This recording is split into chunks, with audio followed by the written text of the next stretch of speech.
The autumn leaves scattered across the driveway of 47 Maple Street painted a picture of suburban perfection. The two-story colonial, with its pristine white trim and manicured lawn, had been home to Michael and Sarah Thompson for 15 years. To their neighbors in the quiet Connecticut town of Greenwich, they were the very image of success. He, a 52-year-old investment banker, she, a 48-year-old interior designer. Their two children were away at college, leaving them to enjoy their empty nest and the fruits of decades of hard work. But on that crisp October morning in 2023, the illusion of perfection shattered. Sarah stood in their marble-countered kitchen, her trembling hands clutching her phone as she read through messages that weren't meant for her eyes. The texts revealed a truth she had suspected but denied for months. Michael had been living a double life with 26-year-old Jessica Chen, a junior analyst at his firm. The messages painted a picture of passionate encounters in luxury hotels, promises of a future together, and cruel dismissals of Sarah as past her prime. But what made Sarah's blood run cold wasn't the affair itself. It was the financial records she'd discovered while searching for proof. Michael had been secretly transferring massive sums to offshore accounts, draining their retirement funds and their children's college savings. Their perfect life had been built on lies, and now it was crumbling. 2 houses down, Ellen Martinez sipped her morning coffee by her kitchen window, watching Sarah's house as she did most mornings. She'd noticed changes over the past year.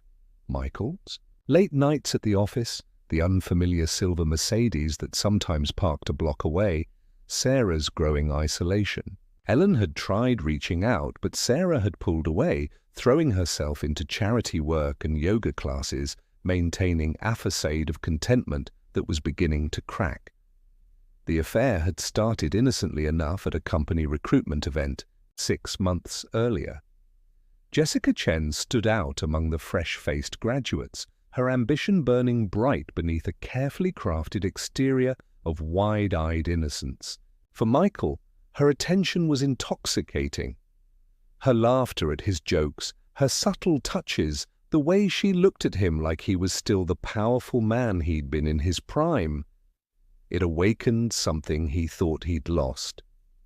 Their first private meeting was just coffee, a mentorship discussion that stretched from minutes into hours.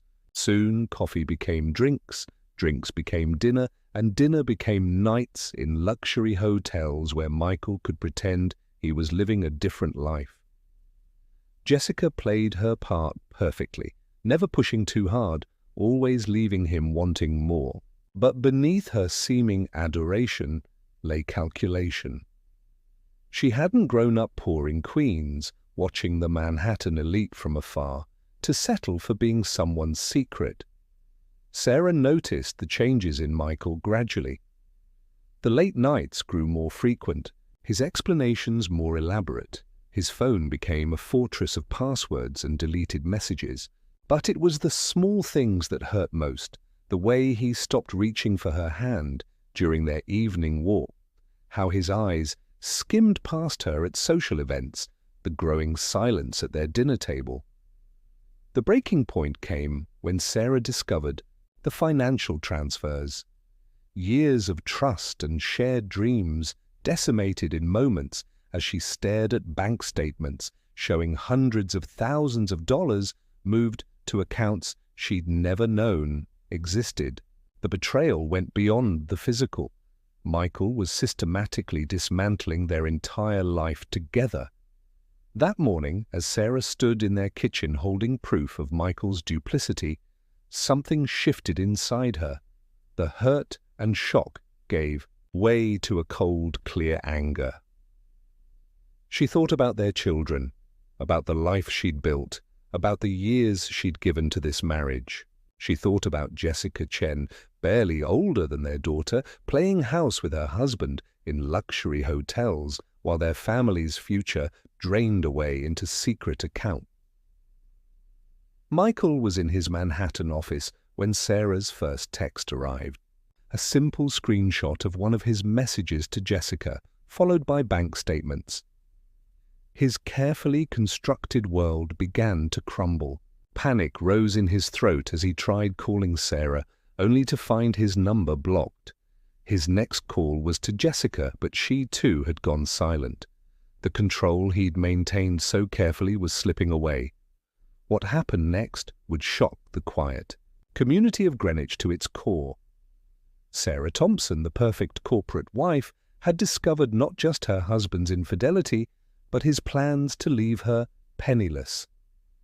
Jessica Chen, the ambitious young analyst, had her own secrets that would soon come to light. And Michael Thompson, who thought he could have it all, was about to learn the true cost of his betrayal. The violence, when it came, was not a crime of passion, but something colder, more calculated. It began with a meeting, Sarah insisting Michael come home immediately to discuss their future.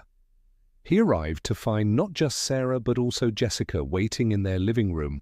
The confrontation that followed would leave one dead, one in custody, and one forever changed. Police would later piece together the events of that afternoon through security footage, text messages, and witness statements. They would discover the gun in Sarah's garden registered in her name years ago for protection. They would find Jessica's real background, not the poor girl from Queens, but a sophisticated con artist with a history of targeting wealthy older men.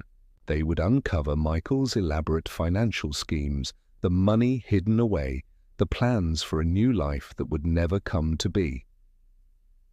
In the end, it wasn't passion or jealousy that led to murder. It was the cold reality of betrayal and the desperate need for control. The perfect autumn day that started with Sarah's discovery ended in flashing police lights and crime scene tape across the pristine lawn of 47 Maple Street. The neighbors who gathered to watch, Ellen Martinez among them, would never look at their quiet street the same way again. The trial that followed captured national attention. The prosecution painted a picture of calculated revenge, while the defense spoke of self-defense and temporary insanity. The media feasted on every detail: the wealthy banker, the younger woman, the betrayed wife. But the truth, as always, was more complex than any headline could capture. Today, 47 Maple Street stands empty, its pristine facade masking the tragedy that unfolded within its walls. The story of the Thompsons serves as a cautionary tale about the price of betrayal and the destructive power of secrets. In the quiet town of Greenwich, people still speak in hushed tones about the day violence shattered their illusion of perfect lives in perfect homes. But perhaps the real lesson lies not in the violence itself, but in the slow erosion of trust and truth that led to that fatal afternoon. The case remains a reminder that beneath the surface of even the most seemingly perfect lives, currents of desperation, desire, and deception can pull people toward tragic ends. In the end, it wasn't just a marriage that died in that house. It was the belief that money and power could protect anyone from the consequences of their choices.